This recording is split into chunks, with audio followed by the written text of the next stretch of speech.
Today is an example of how groups within the Sun movement, development partners, civil society, business, and the United Nations system are organising themselves to take responsibility. It's the launch of the Sun Business Network and the creation of its system of governance. We are really at a unique moment for the nutrition sector, where finally nutrition is really emerging on the agenda as part of the global priority on food and nutrition security. So as part of the scale-up nutrition movement, there's also a new architecture, which is in the form of networks that bring together key constituencies to actually coordinate and galvanize action and to make sure it's aligned with country plans. Those networks are focusing on donors. There's one for the UN system, there's one for civil society, and there's one for business. And that's where we are, that's why we're here today. We call our strategy an ABC strategy. A stands for ambassadors. Ambassadors for nutrition and ambassadors for business in nutrition. The B stands for brokering. The brokering between the public and private sector, the dialogue. The third point, the C, is about being a center of expertise and sharing lessons of public-private partnerships in some countries, stimulating discussion or cross-fertilization between countries on how do we engage with business. The Sun Business Network is ideally placed to address some of the current gaps in stewardship of the technological aspects of improving nutrition.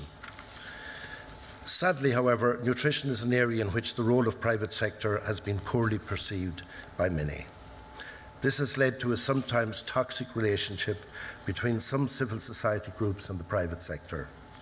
It is the responsibility of us all to counter this and to build trust through constructive and ethical engagement. And that is the expression I would like to use, ethical engagement, that will offer a more complete picture of the role of business in addressing malnutrition. Being a company that deals with 2 billion people a day using our products, it is more than just providing the functionality. If you can reach, like we do in many parts of the world, more people than governments can or anybody else, it also brings with that a responsibility that just goes more than the basic benefits or what I call the short-term buck. I think that's what we love about the business network, that creating sustainable markets for nutritious foods is absolutely a key part of the solution. And that requires bringing in the private sector, because governments are not, that's not their business to create markets and create sustainable markets. So we need to harness private sector creativity, energy, in order to bring scale and sustainability. I would guess that the Amsterdam Initiative Against Malnutrition is such an example. It's a broader framework where you will see a, let me say, a rack of activities which on first sight are not connected, but they are all geared to improving, let's say, nutrition security here in a set of countries.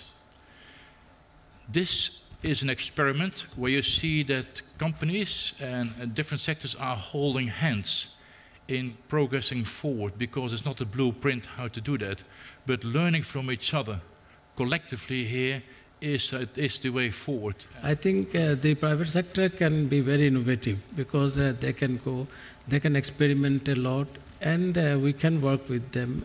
The other day we did manage to get some funds from World Bank for ready-to-use therapeutic foods, and it really pained me because it's a loan, and we are importing all the RUTF from France. So all those dollars are again remaining out there. But don't we have potential in country? Private sector, come and set up a factory in Kenya. The farmers can grow peanuts. The milk is produced in Kenya. Then you can be able to assist with just packaging it together, and we can be able to retain some of that money in country.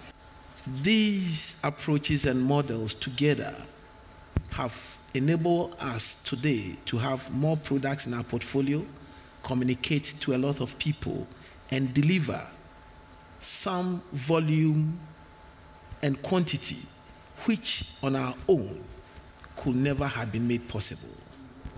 Let me start to say that we all know that, of course, the first 1,000 days is essential. And after 6 months, what is key to be successful in preventing stunting is that children consume the right nutrients. I'd like to introduce you to Sarah. This is the archetype that PSI uses in a very commercial marketing style. She represents all of the men, women, children, and entire families that we aim to work with. And the idea is that we start from Sarah, whether she's a beneficiary or a consumer, and whatever it takes to get her health is the channel that we take, and therefore that means that we work in the private sector a lot. How can we reach the target population, and how can we deliver the nutrition message so that the mother can understand the importance of nutrition, and the mother can invest for the nutrition improvement? That will need a kind of behavior change. So we are trying to cooperate with NGO and also the social marketing company to create this behavior change.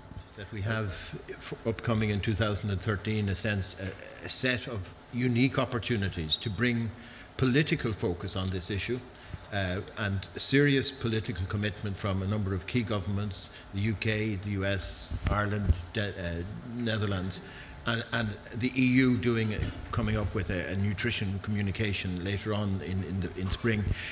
And so we just have to make sure we use that opportunity, but all the time remembering that where it's going to critically matter, will there be a difference, is at national level. And we have to have both the political leadership, the structures, and the engagement with civil society and others at that national level.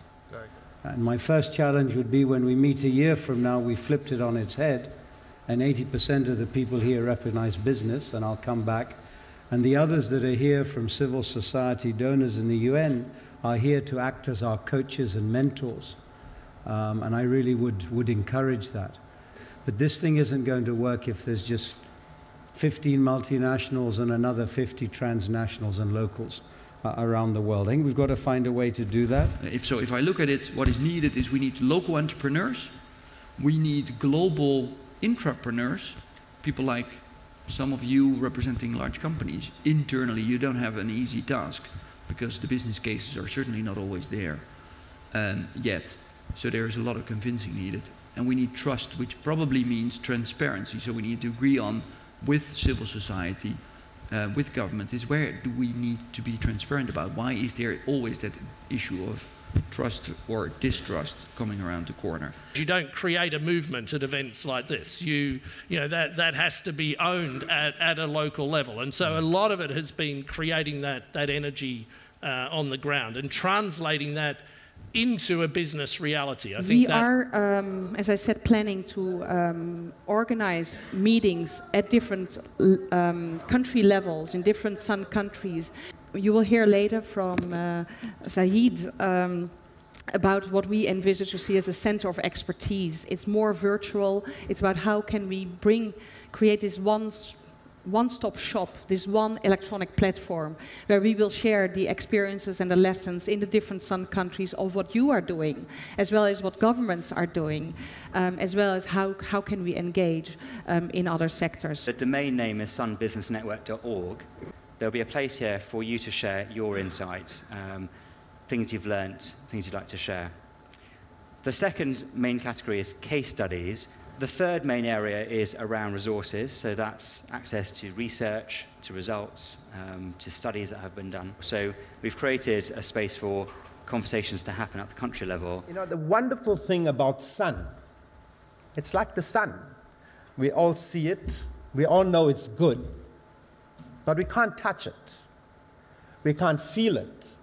And I think one of the challenges of this group is to make it real.